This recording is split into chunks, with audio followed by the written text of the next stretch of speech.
Hello viewers, Tollywood story এক্সপ্লেনারে তোমাদের সবাইকে স্বাগত জানিয়ে রাঙামতি তীরন্দাজের আজকের পর্বের রিভিউ আমি শুরু করছি।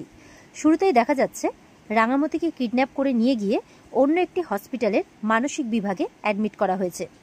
সেখানে ডক্টর রাঙাকে একটি ইঞ্জেকশন দিয়ে নার্সকে বলছে ওর শরীরের যা অবস্থা তাতে এই একটি ইঞ্জেকশনেই মাথায় যা হওয়ার হয়ে যাবে, মানে এক কথায় রাঙাকে পাগল করে দেওয়ার চেষ্টা করা হচ্ছে। এরপর ডক্টর নার্সকে যারা এমনটা করতে বলেছে তাদের কাজ হয়ে গেছে এমন ইনফর্ম করে দিতে বলে। ওদিকে হসপিটালে রাঙা কিডন্যাপ যেখানে হয়েছে আর কি, সেখানে ডক্টরকে একলব্য আর তার মা অঙ্কুরদা এরা সকলে মিলে কিন্তু খুব বকাবকি করছে। একলব্য বলছে, আপনাদের এতগুলো সিসিটিভি ক্যামেরা কী জন্য আছে বলুন?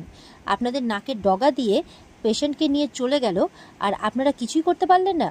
একলব্যের মা বলছে, এটা কি করে হলো? এতগুলো বাইরের লোক আপনাদেরই ইউনিফর্ম পরে রাঙাকে নিয়ে চলে গেল আর আপনারা কিচ্ছু করতে পারলেন না। অঙ্কুরদা বলছে, কীরকম সিকিউরিটি আপনাদের? কারা হসপিটালের লোক কারা বাইরের লোক এটা আপনারা চিনতে পারছেন না? এটা আবার কখনো হয় নাকি? ডক্টর বলছে ওরা মুখে মাস্ক পরেছিল আর ফলস আই কার্ড মানে ছিল তাদের সাথে। আর এতগুলো স্টাফের মধ্যে একলব্য কিন্তু ডক্টরের কথা শুনে মনে মনে খুবই রেগে যাচ্ছে। পাঞ্চালি ডক্টরকে বলছে তাহলে সিসিটিভি ফুটেজটা ওই ইন্সপেক্টরকে দিতে বলছে, মানে ওরা খুঁজে বের করবে, আর বাকি ডক্টরদেরও দিতে বলছে। এদিকে একলব্য বলছে, আরে পাবে কোথা থেকে? ওই সময়ের কোনো সিসিটিভি ফুটেজই ওনাদের কাছে নেই। ডক্টর বলছে ওই ক্যামেরাগুলো ওরা হ্যাক করেছিল আর হসপিটালের ঠিক বাইরে অ্যাম্বুলেন্স নিয়ে একদম রেডি হয়েছিল। মুহূর্তের মধ্যেই হসপিটালে ঢুকে পড়ে পেশেন্টকে নিয়ে মানে বাইরে বের করে নিয়ে ওরা চলে গেছে। আমার মনে হয় এটা কোনো প্রফেশনাল টিমের কাজ। আগে থেকেই সম্ভবত ওরা সবটা প্ল্যান করে এসেছিল। একলব্যের মা তো আমার মেয়েটা কোথায় গেল বলে অস্থির হয়ে গেছে। আর এদিকে একলব্য সত্যজিৎ বাবুকে ফোন করছেন। ফোন করার আগেই দেখা যাচ্ছে সত্যজিৎ বাবু ওখানে চলে এসেছেন। উনি সবটাই ট্রেস করে দেখেছেন গাড়িটাকে, যে গাড়িটা মাঝেরহাট ব্রিজ পার করার পর থেকে কিন্তু গাড়িটাকে আর ট্রেস করা যাচ্ছে না, কারণ তারা ব্রিজের ঠিক নিচ থেকেই নাকি অ্যাম্বুলেন্সটাকে ঘুরিয়ে নিয়েছে। আর আশেপাশের কোনো ক্যামেরাতেও নাকি সেই মানে অ্যাম্বুলেন্সটা নাকি ধরা পড়েছে আশেপাশে কোনো একটা ক্যামেরাতে। আমার মনে হচ্ছে ওরা মাঝেরহাটের ওখানেই কোথাও একটা আছে, ওখানেই নিশ্চয়ই রাঙাকে দেখেছে, মানে রাঙাকে রেখেছে ওরা বন্দি করে। একলব্য তো চিন্তা করছে সবে মাত্র হসপিটালে মানে অপারেশন হয়েছে তার, এখন তো সুস্থও হয়নি পুরোপুরিভাবে। অঙ্কুর বলছে যদি ইনফেকশন হয়ে যায়, আর ওদিকে সত্যজিৎ বাবু বলছেন যদি এখন কোনো মুশকিল হয়ে যায় তাহলে তো রাঙাকে বাঁচানোই যাবে না। শুনে একলব্যের মা বলছে, না খবরদার একদম এরকম বলবেন না। ঠাকুরকে বলছে, তুমি কি আমার মেয়েটাকে বাঁচতে দেবে না ঠাকুর? একের পর এক মেয়েটার উপর দিয়ে কি যাচ্ছে, এমনটা বলে যাচ্ছে আর কেঁদে যাচ্ছে।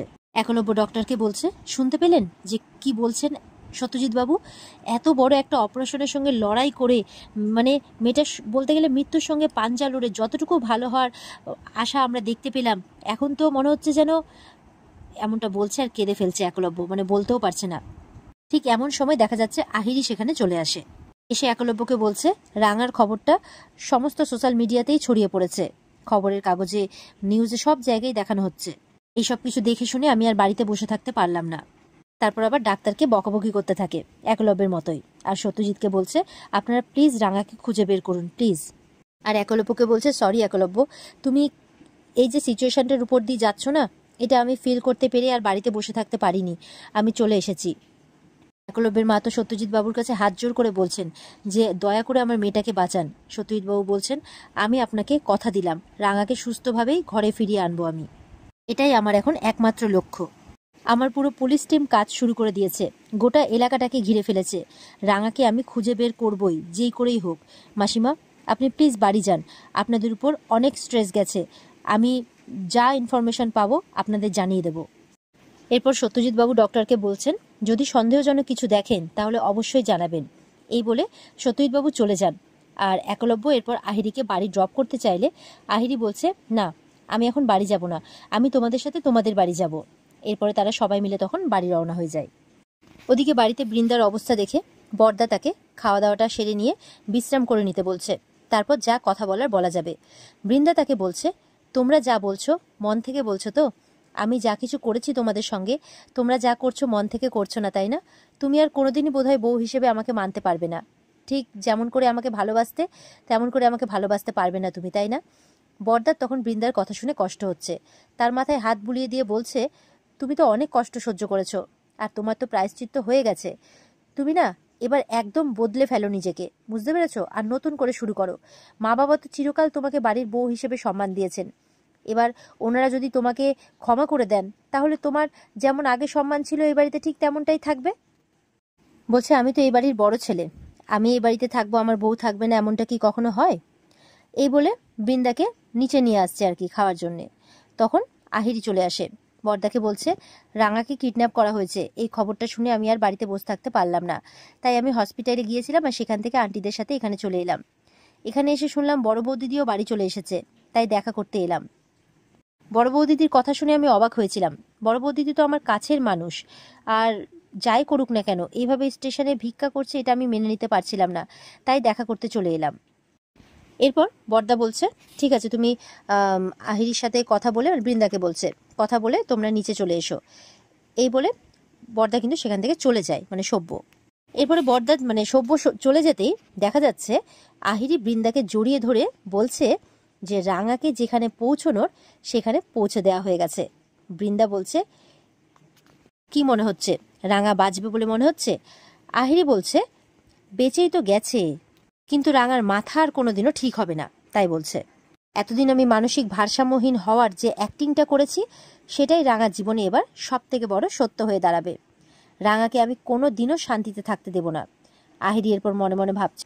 তাহলে আমরা যেটা বুঝতে পারছি, এতক্ষণ ধরে মানে এতদিন ধরে যা কিছু ঘটছে রাঙার জীবনে, সবটাই শুধু বৃন্দা নয়, আহিরিও তার সঙ্গে যুক্ত আছে। মানে আহিরি আদৌ বদলায়নি, যেমনকার তেমনই আছে। আহিরি এবার মনে মনে ভাবছে যে যখন ন্যাশনাল খেলাটা হচ্ছিল, তার ঠিক আগেই বৃন্দা আহিরির সাথে গিয়ে এই সমস্ত প্ল্যান প্রোগ্রাম বানিয়ে ফেলেছিল অলরেডি। এরপর তারা দুজনে মিলে হাত মেলাচ্ছে আর বলছে যে তারা তাদের কমন শত্রু রাঙার সাথে নাকি আজকে রাতে দেখা করতে যাবে। এরপর দেখা যাচ্ছে বৃন্দা আর আহিরি কিন্তু রাতের বেলাতে প্ল্যান মতো রাঙার সাথে দেখা করতে সেই মানসিক বিভাগে পৌঁছে গেছে।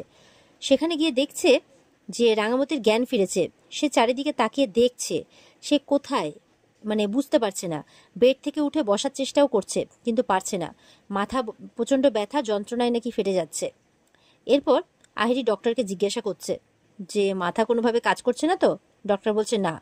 বৃন্দা বলছে, ঠিক আছে, সেটাই একটা ভয়, ও যাতে কিছু আবার বুঝতে না পারে। ডক্টর বলছে, রাঙার যা শরীরের অবস্থা আর যেই ইঞ্জেকশন ওকে দেওয়া হচ্ছে, তাতে আস্তে আস্তে ও মানসিকভাবে একদম অসুস্থ হয়ে পড়বে। একদম মানসিক ভারসাম্যহীন যাকে বলে সেরকমটা হয়ে যাবে, কাউকে মনে করতে পারবে না ও, কারণ ওর ব্রেনের যে সিস্টেমগুলো ওগুলো কাজ করা বন্ধ করে দেবে।